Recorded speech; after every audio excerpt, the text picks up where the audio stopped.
अब वो सतलोक कितना सुखदाई है। मन तू चल रे सुख के सागर, सुख सागर किसे कहते हैं जहाँ दुख नाम की चीज ना हो, केवल सुख ही सुख हो। जैसे समुद्र में समुद्री जहाज 200 किलोमीटर चला जाता है, आज इधर उधर देखते हैं तो कोई वस्तु जल के अतिरिक्त दिखाई नहीं देती। जहाँ देखे वहाँ जल ही जल, जल ही जल, जल ही जल दिखाई देता है। इसी प्रकार सतलोक के अंदर बताया परमात्मा के ने, और साथ में उन महापुरुषों ने जिनको वो लेकर गए थे, गवाह बनाए, प्रत्यक्ष दृष्टा बनाए, उन्होंने बताया कि वो सुख सागर है।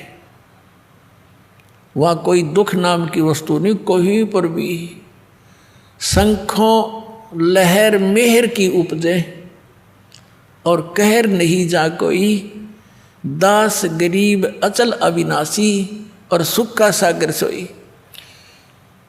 अब क्या बताते हैं गरीबदास साहिब जी, परमात्मा के प्रत्यक्ष दृष्टा, भगवान को देखकर, वहाँ के स्थान को देखकर। जैसे पुण्यात्माओं दास के साथ तो बहुत बार बनी है ये कहानी।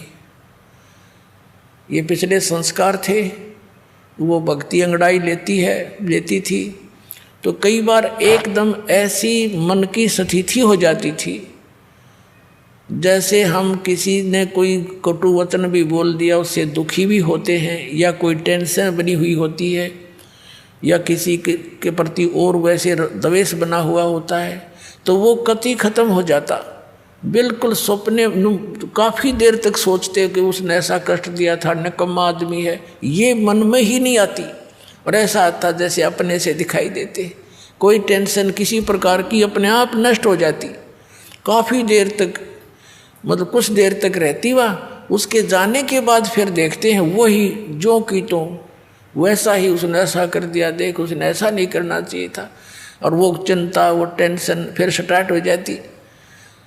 तो वो एक मेहर की लहर थी, यानी अपना दुश्मन भी मित्र दिखाई देता था। वह लहर ऐसी हिलोर उठी अंदर से, और उसके जाने के बाद फिर वो कर न्यू का न्यू, वो न्यू कर दिया, वो न्यू हो गया, ऐसा हो गया, फलाना हो गया, वो कैसे होगा। तो ये कहर की लहर शुरू होगी, वो मेहर की लहर थी।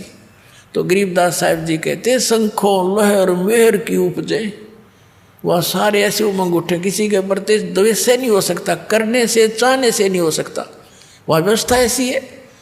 और वहाँ कोई राग द्वेष की बात तक कोई ना, कोई अभाव नहीं किसी चीज़ का। यहाँ तो हम डाकू बन गए, धनी बनने के लिए लुटेरे बन गए, डाके मारें, रिश्वत लें हैं और मिलावट करें, 36 पंगे पाक जुगाड़ सा जोड़ें, सुखी होना चाहें, दूना दुख हो जाता है। इससे पाप इकट्ठे हो जाते हैं आपके सिर पे। वो धन तो आपके पास रहना नहीं, किसी और कारण से निकल जाएगा, और पाप सुरक्षित रह जाएंगे, वो तूने भोगने पड़ेंगे आप जी ने।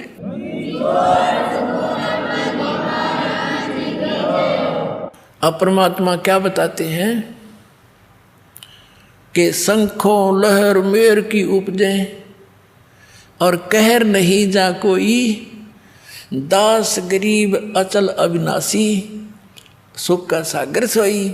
वो सुख सागर है सतलोक, जहाँ अचल अविनाशी शाश्वत स्थान, वो सतलोक है।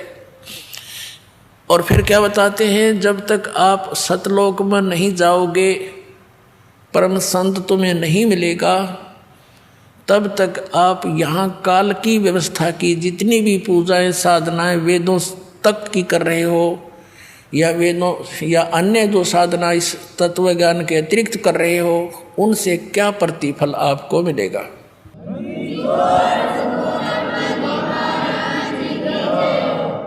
क्या बताते हैं, कोट जन्म तन भरमत हो गे, कुछ ना हाथ लग्या रे, कुकर सुकर खरबया बोरे, कौवा हंस बुगारे। कोटि जन्म तू राजा की, ना मिटी न मन की आशा, भिक्षुक होके दर दर घूम लिया, मिला न निर्गुण रासा। इंद्र कुबेर ईश की पदवी, ब्रह्मा वरुण धर्मराया, विष्णुनाथ के पुर को जाके तू फिर भी वापस आया। असंग जन्म तन मरत्या होगे, जीवित क्यों न मरे रे। द्वादश मध्य महल मठ बोरे, बहुर न दे धर रे। दोजक भिष्ट सभी ते देखे, राजपाट के रसिया। तीन लोक से तरपत नाही, ये मन भोगी खसिया। सतगुरु मिले तो इच्छा मेटे, पद मिल पदे समाना। चल हंसा उस लोक पठाऊं, जो आदि अमर अस्थान। चार मुक्ति जहाँ चंपी करती, माया होरी दासी। दास गरीब अभय पद पर से, वो मिले राम अविनाशी। अब क्या बताया है कि जो साधनाएं आप करते रहे सतनाम और सार नाम के अतिरिक्त, उससे आपको क्या मिला।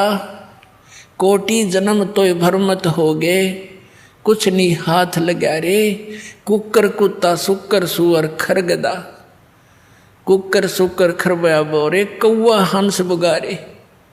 कोटि जन्म तू राजा की ना, कोटि जन्म तू राजा की ना। मिटी न मन की आशा, और भिक्षुक होकर दर दर घूम लिया। ये मिला नहीं निर्गुण रासा। क्या बताते हैं गरीबदास साहिब जी अपने परमात्मा को साक्षात देखकर। पुणात्माओं, आज का सारा ही सत्संग, यानी ये जो तीनों दिन का सत्संग स्टार्ट जहाँ से हुआ था कि परमात्मा कौन है और ये जन्म मृत्यु का रोग हमारा कैसे नाश होगा, इसका जब तक हमें प्रमाण नहीं होगा कि किन महापुरुषों का यूँ रोग कटा और उन्होंने कौन से मंत्र यानी कौन सी औषधि प्रयोग करी, तो तब तक हमें दृढ़ विश्वास नहीं हो सकता कि जिस उपचार को हम कराने जा रहे हैं ये हमारे को स्वस्थ भी करेगा कि नहीं।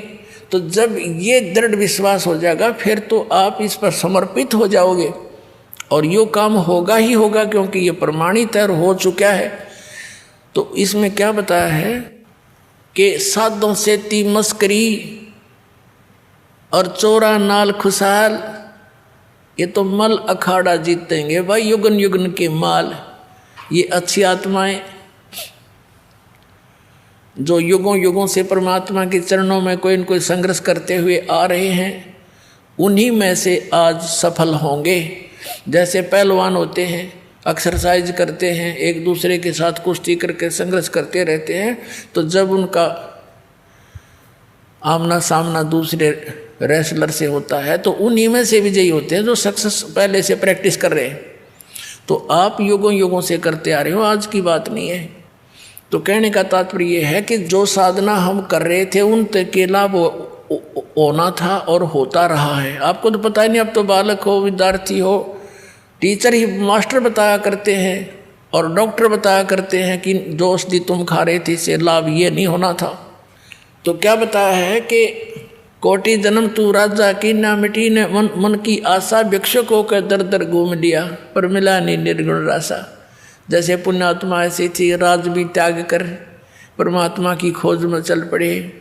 कोई कहीं वनों में गए, उनका ये सोच थी कि वनों में साधु संत रहते हैं, पहाड़ों पर गुफाओं में रहते हैं और उन्होंने भगवान पा रखा होगा, वो हमें बता देंगे, हम भी साधना करेंगे। तो उनके पास वो गए, उन्होंने जैसा उनको मार्गदर्शन किया उन्होंने साधनाएं भी की।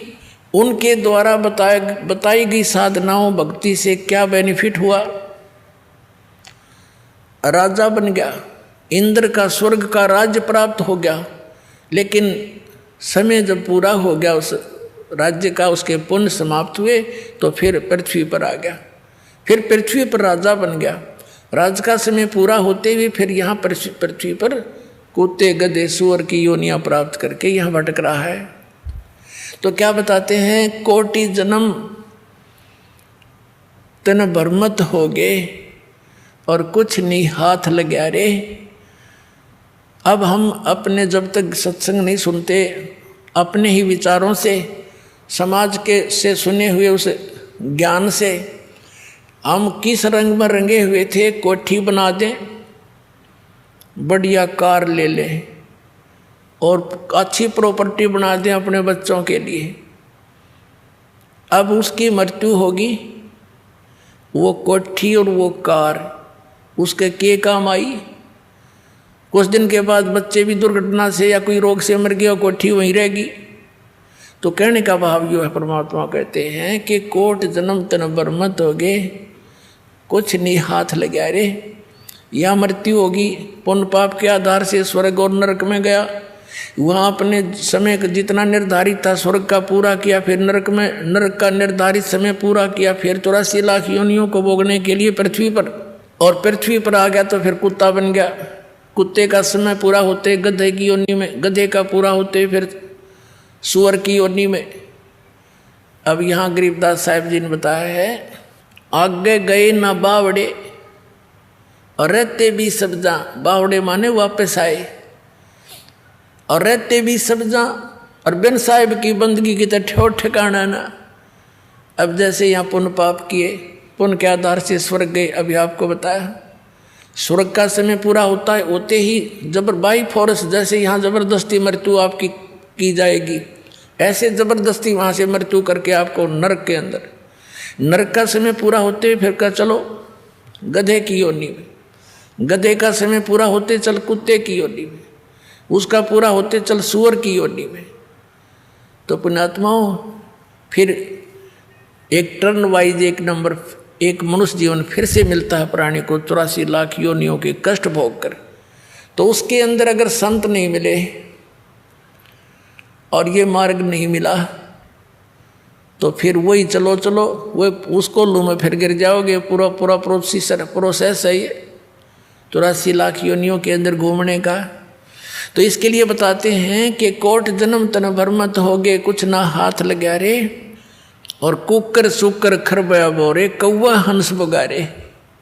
कोटि जन्म तू राजा की न मिटी न मन की आशा, और भिक्षुक होकर दर दर घूम लिया, मिला ना निर्गुण रासा।